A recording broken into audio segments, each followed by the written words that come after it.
అందరికీ నమస్కారం అండి. నా పేరు కొర్ర సూర్యప్రకాశ్రావు. మాది ఆలమూరు మండలం చొప్పెళ్ళ గ్రామం. నేను గత 14 సంవత్సరాలుగా ప్రకృతి వ్యవసాయం చేస్తున్నాను. గత 8 సంవత్సరాలుగా ఏపీసీఎన్ఎఫ్ అనే ప్రకృతి వ్యవసాయ డిపార్ట్మెంట్లో నేను కూడా వర్క్ చేస్తున్నానండి.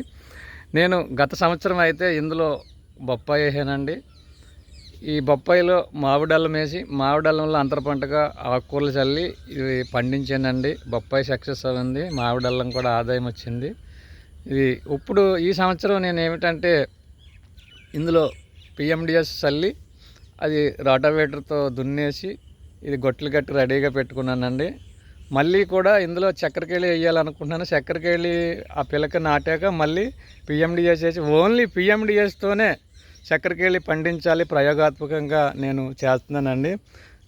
రైతులైతే చక్కెరకేళికి విత్తన శుద్ధి ఏంటంటే మోనోకోటర్పాస్ సాప్ పౌడర్తో విత్తన శుద్ధి చేసి వాటికి విపరీతంగా ఎరువులేసి గులుకులు వాటికి మళ్ళీ రసాయనాలు ఇవన్నీ చేస్తేనే కానీ చక్కెరకేళి రాదనేటటువంటి అపోహ ఉందండి.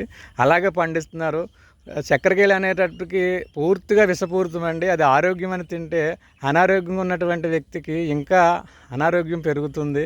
ఇలాంటి పరిస్థితుల్లో నేను ఈ చక్కెరకేళిని ప్రయోగాత్మకంగా వేయాలని నేను చక్కెరకేళి విత్తనం తెచ్చుకున్నానండి. ఇది ఇక్కడ విత్తనం పెట్టుకున్నాను. ఇది నేను బీజామృతంతో విత్తన శుద్ధి చేసి నేను రెడీగా పెట్టుకున్నానండి. ఇప్పుడున్న పరిస్థితుల్లో